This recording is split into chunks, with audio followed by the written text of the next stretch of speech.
All right, I'm gonna have a little bit of fun here. On a warm summer's evening, on a train bound for nowhere, I met up with the gambler. We were both too tired to sleep. 1978, a great year. Kenny Rogers dropped The Gambler, and Lee Constantine was elected to the Altamont Springs Commission for the first time. Two beautiful things happened. And I did receive the chairman's permission to do that, sort of. So I hope everyone has enjoyed their lunch and had an opportunity to collaborate and catch up. I am excited to have the honor to welcome Chairman Constantine to the stage today. Lee Constantine was elected to the Board of County Commissioners in 2012 and became the BCC chairman in 2021.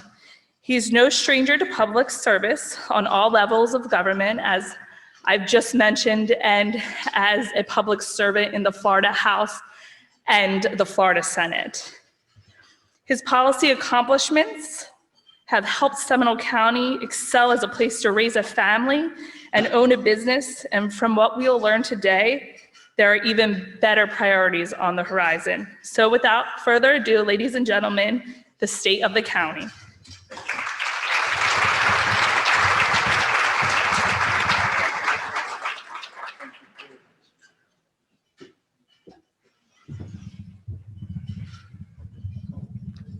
She said at the table that she was going to do something fun in the introduction. Thank you, Rachel. I don't think I've ever had an introduction like that.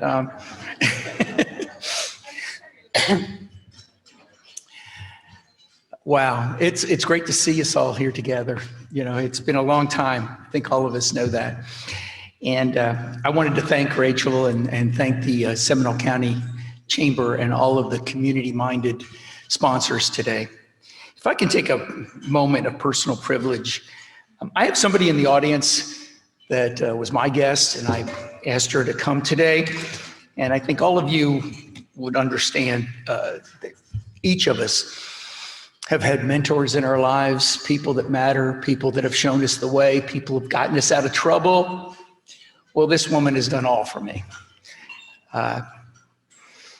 She came to Florida with her family to find a new life in the 1950s in an off-white Ford station wagon.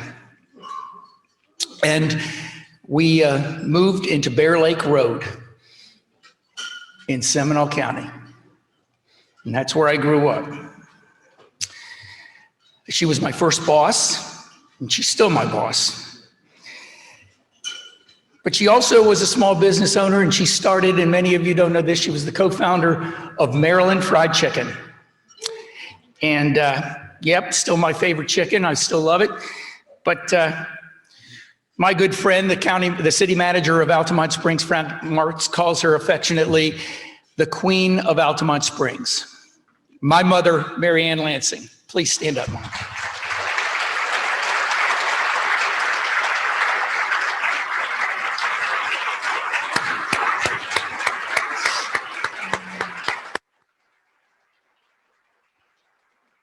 Usually when I speak, she gets the last word. Today, she doesn't. Yes. Yeah, she got the last word. Good afternoon, ladies and gentlemen. I am humbled and honored to join you today to continue this annual practice of reporting the state of your county. There is not a single person here today who has not made sacrifices over the last year. Through this difficult time, we have seen our community meet the moment with extraordinary strength. The first responders and frontline healthcare workers who continue to care for others despite the risk it poses to their families. The teachers who have adapted to new technologies so that they may educate our youth under the most difficult circumstances. The small businesses, restaurants, hotels, who have endured so much to keep hundreds of residents employed throughout the pandemic. And the more than 1,300 public servants making up Seminole County government, who have stepped into new roles and demonstrated great resiliency while coming to work every day. COVID-19 by the numbers. The Emergency Operations Center has been open for 349 days and counting.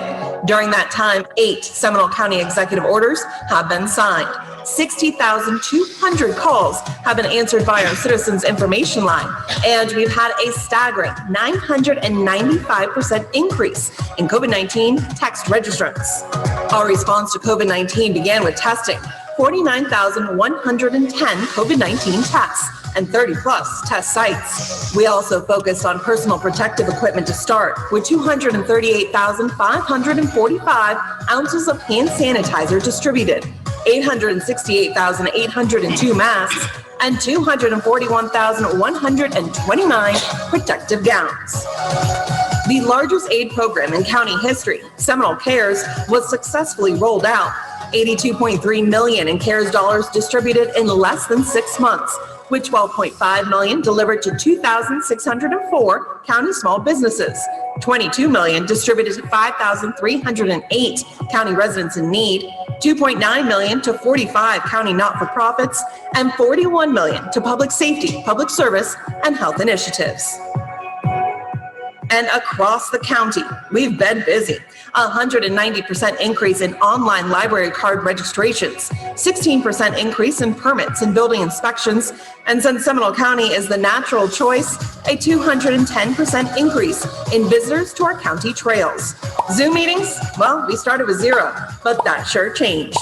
For the most important number, vaccinations. 54,000 shots administered and still counting. Just some of our employees that I'd like to highlight. Take Kendra Black, an information services employee whose role quickly shifted to Citizens Information Line once the Emergency Operations Center activated nearly a year ago.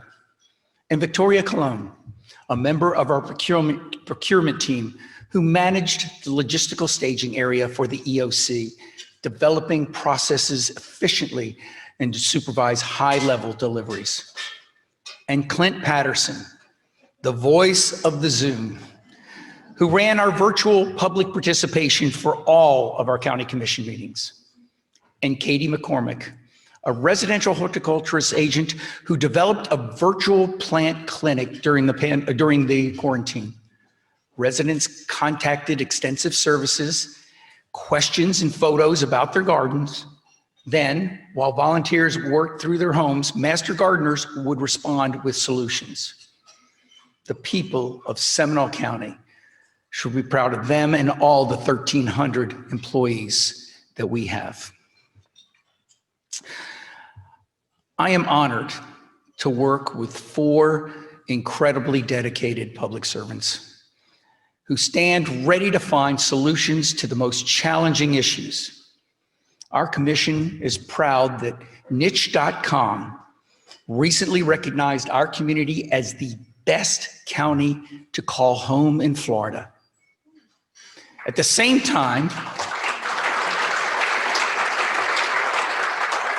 Stacker.com distinguished Seminole County as the best county in Florida to raise a family. And interesting enough, during this pandemic, the Orlando Business Journal named Seminole County the best work-from-home county in the region.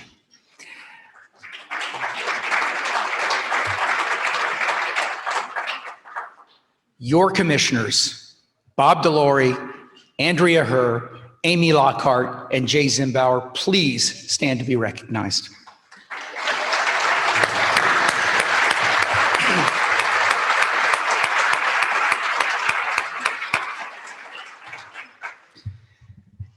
Through the pandemic, the county has worked closely with our 7 unique cities to collaborate a holistic approach to manage COVID-19 countywide.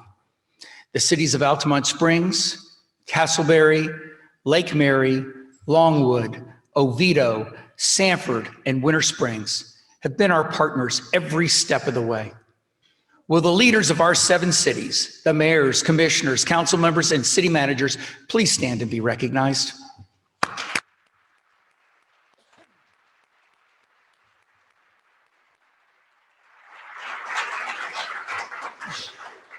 And our constitutional officers, who have been great partners as we continue to navigate this pandemic. From managing record numbers of mail-in ballots, fluctuating property values, wellness checks for quarantined individuals, and distributing millions in CARES Act checks, these leaders and their teams demonstrated exceptional commitment to our residents.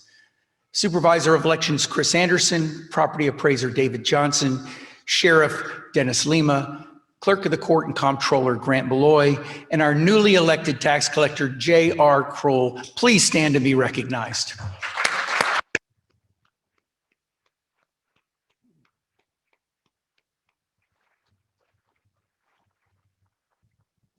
Also, in partnership with the county and Advent Health, the Sheriff's Office is preparing to launch an Advent Health Hope and Healing Center, a recovery center designed to provide clinically supported residential substance abuse treatment. The first of its kind in Florida, this public-private partnership will be one-step shop for those seeking help in a safe environment. We look forward to the opening of this innovative program in the spring. While most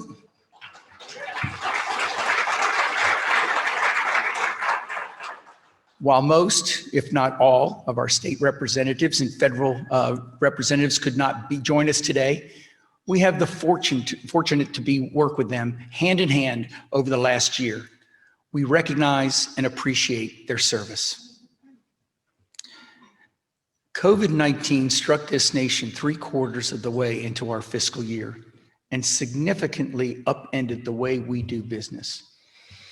The pandemic required our most extensive emergency management response to date. The county declared a local state of emergency on March 2nd, 2020, and fully activated our emergency operations center 11 days later. Today is day 349. In the initial weeks of the pandemic, our team coordinated the distribution of scarce PPE to first responders, frontline workers, and our local businesses. Let's take a look at a small sample of this undertaking. We got 7 drivers going out to 77 different facilities. Boxes upon boxes loaded with over 67,000 procedural masks inside. They're all in order. Central Park, which should be in the front, and then Brookdale Altamont's right here. Same facility, but different locations. The deliveries going all across Seminole County. We've map quested each of the facilities that you're going to be going, and they're in order. You got your address on here, and most importantly, your facility contact. Don't leave there without giving them their stuff. 77 nursing homes and assisted living facilities serviced in one day. So this is the biggest push of stuff that we've done out of the Bay here to date. It's a lot. Overall, since March, more than 215,000 masks have been delivered. So everybody's loaded up. You all have your sheets here, right? And away they go. So our first stop is going to be at an assisted living facility in Sanford. Your destination is on the right. Hi, my name is Justin with Seminole County Emergency Management. How are you today? I'm here to drop off the procedural mask for your facility. 1 down, 12 more to go.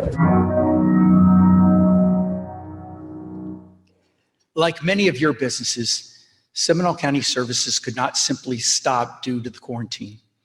We began changing our operations literally overnight. We had to find alternative ways to engage with our citizens. Virtual inspections were launched by our building division. Online citizen engagement platforms were introduced by our leisure services department. Staff utilizes remote kiosks, drop boxes, curbside assistance, and of course, many, many, many Zoom meetings. The budget development for the fiscal year 21-22 was well underway when COVID hit like a lightning bolt. Nearly $14 million in initial expenses had to be eliminated from our general fund budget, including freezing existing positions and suspending new position requests, reducing funds and fleet facilities, postponing several large parks, natural lands, libraries, and animal services and technology projects, and reducing road, traffic, facilities, information services, and leisure services budgets. Excluding the sheriff's office and the fire employees, salary increases were also deferred for all county employees. Despite these challenges, the county still maintains the lowest tax rate, the highest percentage of reserves, and the lowest ratio of employees to citizens in the region. And arguably, the best services. And just this week at our mid-year review, our staff presented us, through their efficiency, an additional $10 million surplus. On June 29th, the county issued an executive order requiring the use of facial coverings and social distancing. Residents began visiting our social media platforms in droves. Our Facebook audience increased by 60%, and in less than 20 days, nearly 40,000 residents registered for our COVID-19 text messages. Dozens of organizations partnered with Seminole County to set up test sites, providing wellness checks and delivering quarantine care kits. Food banks, area not-for-profits, and small businesses played a key role in our response efforts. And of course, our most critical partners have been those in the healthcare community. Let's hear more about the healthcare from our new District 5 Commissioner, Andrea Herr.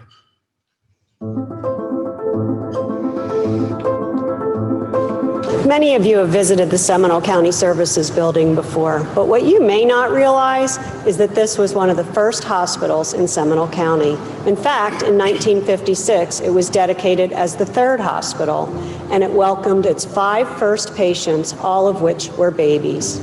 And even though this hospital closed over 40 years ago, we are blessed to have some of the finest healthcare in the country right here in Seminole County. Healthcare is our region's largest industry and the largest private employer and the 3rd largest overall employer in Seminole County. Home to 4 full-service hospitals offering a combined 900 patient beds, as well as 3 new acute care facilities just down the road, our county continues to be the recipient of significant investment in this critical quality of life element. The partnership between Seminole County government, Florida Department of Health, Seminole, True Health, and Allied Health has been instrumental in meeting the demands of the COVID-19 response. These organizations and their frontline team members partnered with the county on the administration of over 70,000 COVID-19 tests and more than 30,000 vaccines thus far.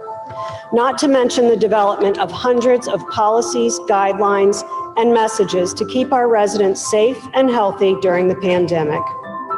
Public health is a team sport. Let us all applaud our Emergency Operations Center team, Florida Department of Health Seminole, and our local healthcare workforce in their tireless battle against COVID-19, one that has been ongoing for nearly a year. We each play a critical role in the health of our community, and I'm going to issue you a challenge today. If you've put off your health screenings because of COVID, or just because, I ask that you re-engage and take care of yourself. So if you have a mammogram that's overdue or a colonoscopy that's overdue, step it up, make the appointment, and take care of yourself. And I'm also going to ask you to improve your lifestyle choices. Just one easy thing, pick it, whether it's more water, moving around more, or eating a little less candy, and we all know who I'm talking to. I ask that you engage. Thank you, and take care of your health.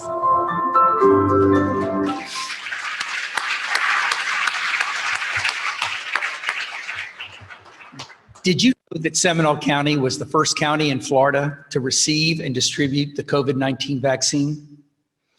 Since the first shot, we have been committed to delivering this life-saving vaccine as quickly as we can. But like everything associated with COVID-19, the effort is not simple. On December 22nd, county and the Florida Department of Health received a state directive asking that the vaccination site had to be up and running on December 28th. That gave us 5 days, which included Christmas Eve, to open a vaccination site at the Oviedo Mall and a community mobile unit. The board is proud that as of today, well over 50,000 individuals have been vaccinated at our sites in Seminole County.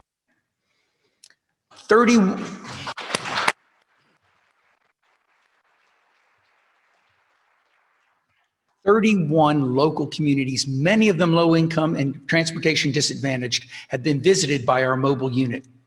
But with more than 75,000 residents age 65 and above, we have just begun. Our staff is prepared to give thousands of shots to our citizens. We just need more vaccine. Like you, Seminole County is ready to get through this critical final chapter in this pandemic. They say not all superheroes wear capes, and that's certainly true in our case. Thank you, Emergency Operations Director Alan Harris, Florida Department of Health Officer Donna Walsh, and Medical Director Dr. Todd Husky for you and your team's tireless efforts over the last year. Donna, please stand to be recognized.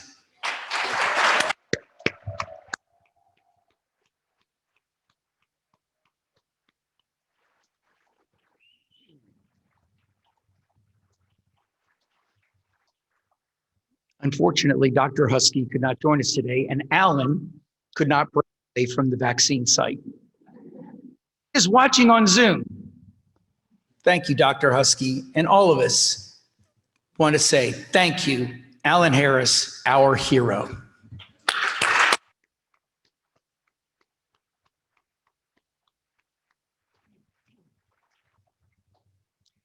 Last March, the Federal CARES Act was signed into law. Through this legislation, the state of Florida received $8.3 billion in CARES funding, $82.3 million of which was allocated to Seminole County. But per the guidelines, only those counties with populations exceeding 500,000 received direct disbursement of CARES funds from the federal government. That came to 12 of Florida's 67 counties. The remaining 55 counties, Seminole being the largest, had to wait to receive CARES funds through the state of Florida 3 months later. Seminole County residents and businesses had to wait to receive relief, simply due to population. We missed the mark by less than 30,000 residents. That's why I hope you all completed your U.S. Census questionnaire. By the way, Seminole County ranked #1 among the Florida counties in resident self-response. Congratulations.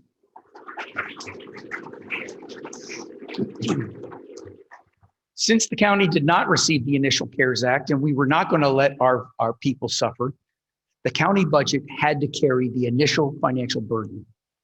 When we did receive the funds, our staff had only 6 months with no previous infrastructure to develop a spending plan, implement grant programs, and distribute the money to those that needed it most. Seminole CARES is the largest aid effort in this county's history. It includes a launch of 2 massive grant programs. $12.5 million have been awarded to small businesses, and $22 million have been dispersed to needy county residents for rent, mortgage, utility relief, and food. Over the course of these 2 programs, more than 11,000 applications were reviewed, 140,000 supporting documents were analyzed, 34,000 applicant phone calls were answered, and 136,000 applicant emails were received. And more than 30,000 hours were dedicated by our county staff. In addition to these initiatives, 45 not-for-profit agencies received $2.9 million in CARES dollars to purchase PPE, remote technology equipment, and other supplies necessary to mitigate the spread of this virus. Also, the county administered $41 million to fund public safety, services, and health efforts, including COVID-19 testing, vaccine administration, and social distancing tools. We also partnered with Seminole State College and the local hospitality industry to stimulate workforce training and tourism. Some of Seminole County's most popular attractions last year were our natural ones. In order to encourage our residents to safely visit our parks, trails, and natural lands, the county used some of our CARES dollars on social distancing measures. District 2 Commissioner Jay Zimbauer will now tell us more about these county treasures.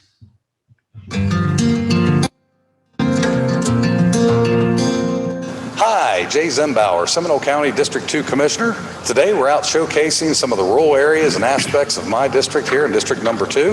We're here at Waterford Eventing today, watching the girls enjoy the equestrian life. One of the grand things that we enjoy in the rural area that many people don't get the opportunity to enjoy. And as you can see, the activities that are going on around us, there's a lot of this that happens in the equestrian parts of the rural area. It's such a grand thing, whether you want to see the cities in our county or come out to a country type lifestyle. We have it all. Seminole County's award-winning trail system is made up of 4 showcase trails: the paved Seminole-Wekiva Trail, the Cross Seminole Trail, the Kewanee Trails, and the Flagler Trail. Our natural land program was established by a voter-approved referendum in 1990. As a result, the county now owns more than 6,600 acres of preserved land, which includes 8 wilderness areas and 1 preserve that are open to the public. Seminole is also home to 20 named parks. Throughout the pandemic, our trails, parks, and wilderness areas have remained open to the public. As a way to get a break from quarantine, many of our residents chose to spend their time in the outdoors last year. As a result, visits to our natural lands increased by 690%, and use of our trail system increased by 210%. To help meet our county's need for social distancing, we are expanding our Black Bear Wilderness Area parking lot, installing touchless water fountains and bathroom fixtures in many of our parks, and adding additional benches and shade structures. In response to the need for additional trail connectivity in the urban, suburban, and rural areas, the county launched the Trails Master Plan update last year. In a new way to gather public input during COVID, an interactive online platform was developed, which allowed for online video presentation, a preference and needs survey, and an interactive countywide map allowing citizens to place comments, observations, and questions directly on their area of concern. Cultivating the public input will allow completion of the Trails Master Plan within the coming fiscal year. So come out and enjoy our parks, our fabulous trails, and our great wilderness areas.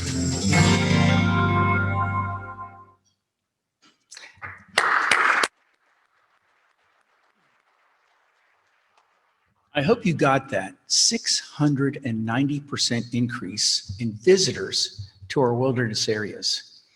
Wow, that shows how important they are, especially now. The Herculean effort required to implement the CARES Act initiative would not have been possible without the involvement of hundreds of county employees. Staff managed the unprecedented task of quickly distributing millions in relief while navigating the constantly changing federal and state guidelines that complicated the process. Now, I've mentioned how important our partners have been in overcoming the challenges of last year. An ongoing partnership that has contributed to the great success of this county for decades is the one with our school board.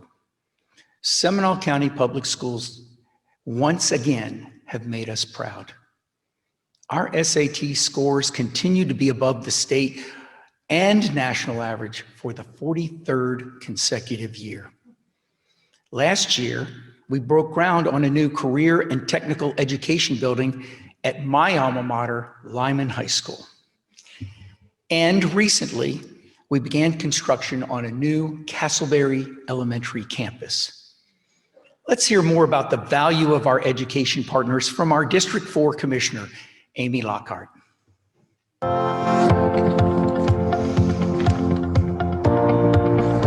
I'm I'm Commissioner Amy Lockhart. This is the Rosenwald School, which first opened its doors in 1932 and served the historic Wynwood, East Altamont area for nearly 80 years.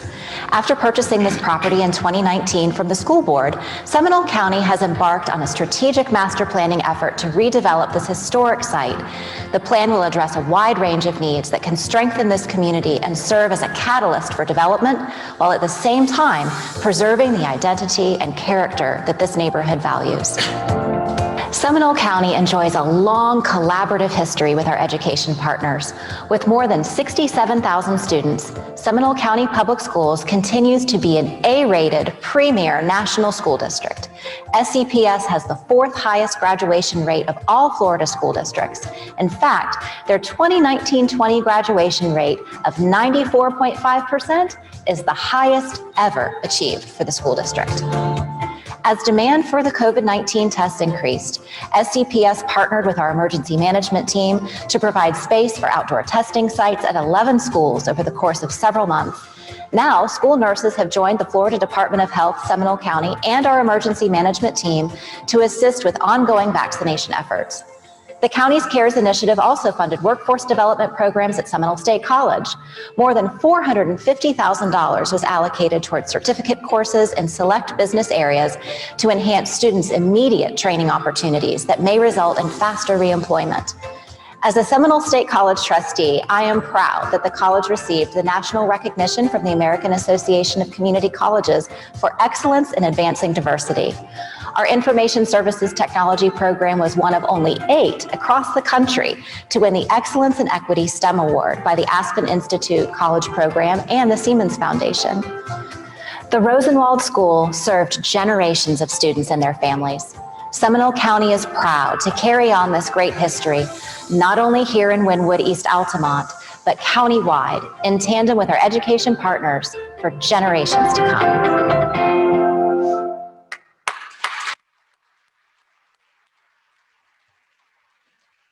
With the collaboration with the University of Central Florida, Seminole State College, and our school board, we have a great deal to be proud of. For your courage and grit over the last year, through virtual schooling and plexiglass barriers, thank you, Seminole County School Board members Karen Allman, Tina Calderon, Christine Krause, Amy Pennick, who, by the way, it's her birthday, and Abby Sanchez. Please pass on our gratitude to your teachers and staff, and please stand to be recognized.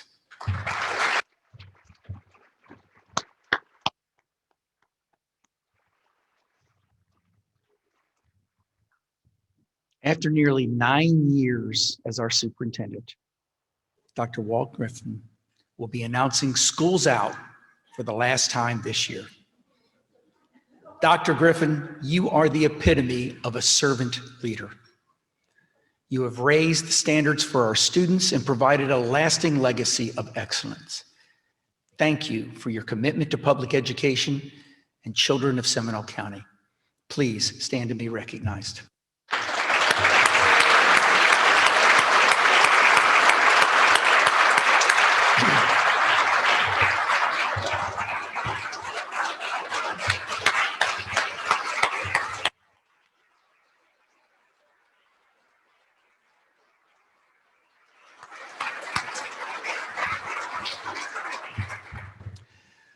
Although considerable county resources were redirected to the pandemic response last year, our team remains committed to our long-range vision and challenges that confront us.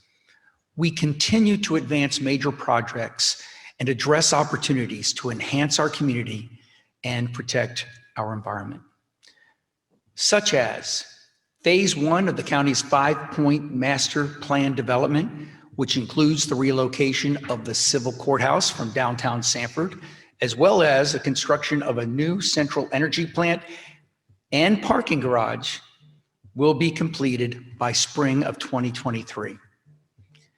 This summer, Phase 2 begins, which will include the design renovation of the Criminal Justice Center. During the 2020 election cycle, we heard you. It's time to review and update our land development code with an emphasis on your quality of life. In January 2020, the county kicked off a land development code revisioning process to better align our code with the county's comprehensive plan and modernize certain chapters. So far, 4 board work sessions and several community meetings have occurred. This effort to better plan for our county's growth and future in the future is anticipated to be completed later this year. Our well-being and economic vitality also hinges on the critical component of water. Very few of us recognize the incredible effort required to provide clean drinking water to all. We have become accustomed to turning on the tap and voila, there it is. District 1 Commissioner Bob DeLore will tell us more about the county's water quality and quantity.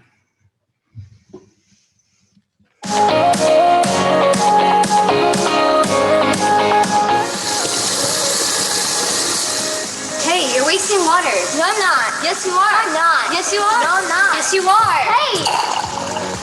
Was I really wasting water? I kind of think you were. In fact, sometimes it's hard to figure that out. We all do it. In fact, we need to protect our water, our natural waters. That's one of the things that makes Seminole County so unique and so special. Just like this river right behind me. In fact, last year, in 2020, we processed for drinking over 5.7 billion gallons of water. Let me show you what 1 gallon is. This represents 1 gallon of water. It's heavy. Yes, it is. If water is so important to us, how should we protect it? There's a lot of different ways, but the best thing we should do right now, let's talk about it. So where does our drinking water come from? Great question. It comes from the ground. We get our drinking water from the Florida aquifer. It flows from the Wekiva Springs and into this river here, the Wekiva River. It's our source, our major source of drinking water. Okay, so is there a water problem? It's a great question, and yes, there is a problem. We need to make sure that our future demands are being met and that we're protecting the groundwater, the aquifer, for future generations. What are we going to do about it? Seminole County is committed to remaining Florida's natural choice, making sure our water supply is not only protected, but safe for future generations. It's cool. Now that I just showed you what's happening on the river, you can see why this is such an important river that we need to protect. Right, girls? What'd you do that for? Because you love water.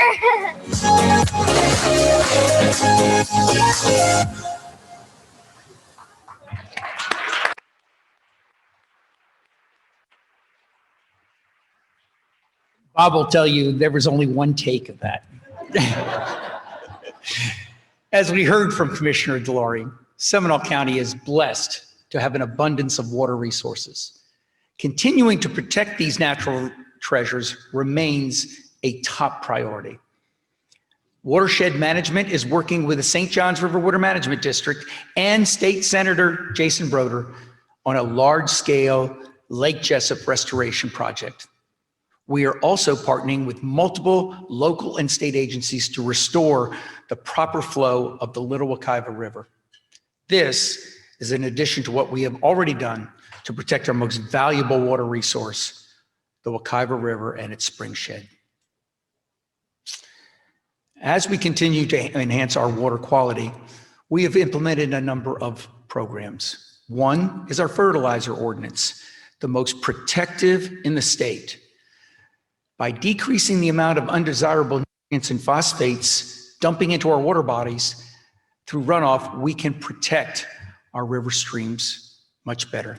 We also have proposed a shoreline protection ordinance, creating responsible shoreline vegetation management program to revitalize water resources for generations to come.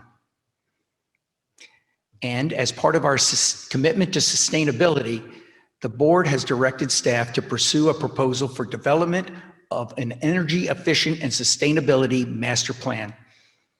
This will provide recommendations on how to best implement a holistic energy efficiency plan for both existing and future county facilities. Now, we all know transportation improvements are vitally important to our economy. Your voter-approved 1 cent infrastructure sales tax allows the county to provide $56.7 million of projects last year. That's 24 million more on infrastructure projects than during the previous fiscal year, during COVID.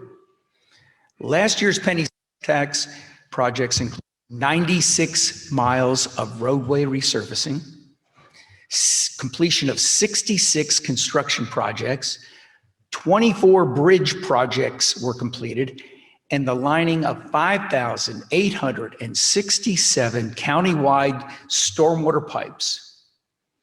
We must also add, thankfully, that the Wekiva Parkway, the I-4 Ultimate, and the 1792 project are all scheduled to be completed in 2022.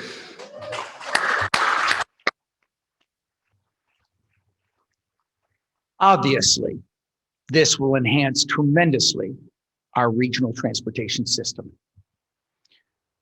One of the greatest regional challenges we have is workforce housing. To address attainable housing limitations in our community, Seminole County participated in a regional affordable housing initiative with Orange, Osceola counties, and the city of Orlando. Following a series of work sessions, your Board of County Commissioners has actively embarked on a development of an attainable housing strategic plan to act as an incubator of innovative ideas.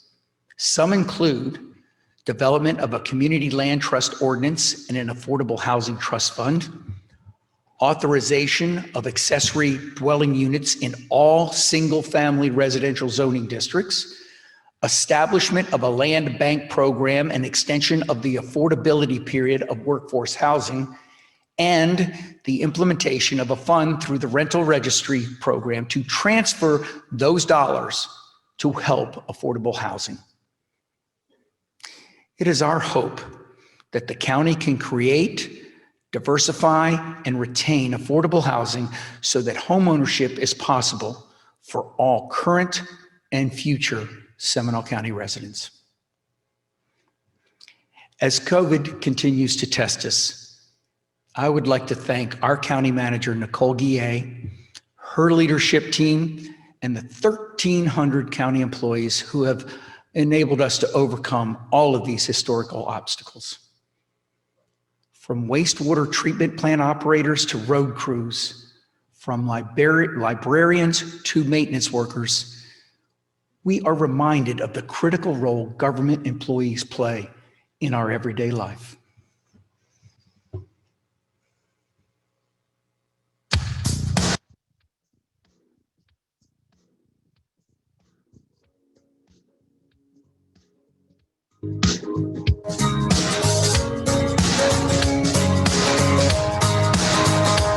Fire rescue, how may I help you?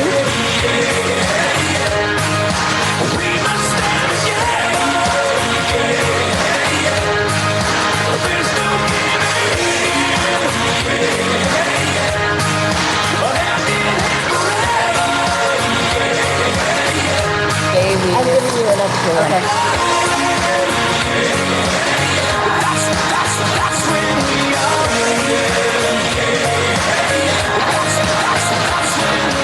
Rescue 11.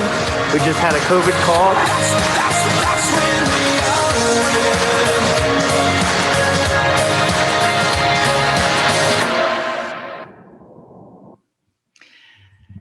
Before I end today, I just wanted to thank, it's not part of the script, I just wanted to thank very much Tricia Johnson and her folks who did an incredible job, SGTV, all of them. I really was very, very proud of what they've done. And I also want to thank, for helping me get through this, my staff who is back at the offices, Beatrice and Sarah. Thank you very much. I know you're watching, so I appreciate it. And I want to thank you all for joining us today. You can learn more about your county and what it's up to in the County Manager Report, which is on your table. And it can also be viewed on the county website. Stay safe, and may God bless this great place we call home, Seminole County. Thank you.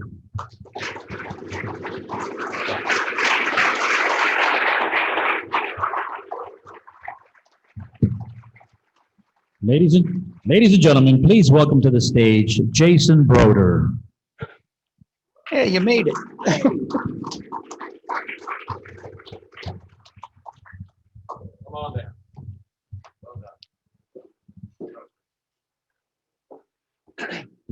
Well, I just want to thank everybody again, and thank you to Chairman Constantine for that presentation. Doesn't it make you proud to be a Seminole County resident? I know I would be remiss if I didn't say what a wonderful privilege and pleasure it is to work with the county government and all the local officials here, and you can see why. In my role as a state senator, I get a chance to interact with them all the time, and I think the things that you're going to see coming out this year are reflective of the principles and the choices that you just saw in those videos. Whether we're talking about the safe and effective delivery of a vaccine to get us back on track, or the safe and effective delivery of all of our public health crises that are going on now. You can see that from our community partners at our hospitals that are up here, to our sheriff's office who's fighting the opioid crisis, to our Department of Health, and to our county who are fighting to make sure we're as safe as possible. We have become a model in the state of Florida for how it is to safely reopen and get our kids back to school. And so for all of that, I want to thank you. I also want to say it's having a tremendous effect on our business, because as a Chamber of Commerce executive, we are a model that people are watching. During COVID, folks have realized they don't need to stay in their state to go to work. They can work from anywhere. And when they find a state that has water on three sides and good weather and doesn't tax your income tax and is right down a couple of interstates and has great schools and has low crime, all of those things, Seminole County has become a model. And so I look forward to a very promising future in not only natural resources, healthcare, and the environment, but in economic development as well. And so for all of that, I want to thank you. We know events like this wouldn't be possible today without the generosity of our sponsors. So thank you to Advent Health, Duke Energy, Seminole State College, Highland, Orlando Health, Verizon, the Orlando Law Group, and Florida Blue. Thank you all. Round of applause for them, please.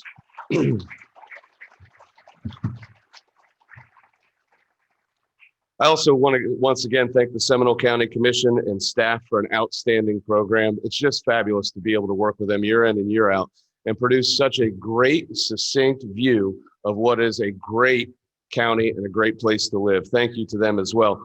Thank you to the Fire Department and Seminole County Sheriff's Office for your services today. And on behalf of our chamber team, thank you very much, and please make it a great Seminole County Business Day. That's it. We'll see you next year.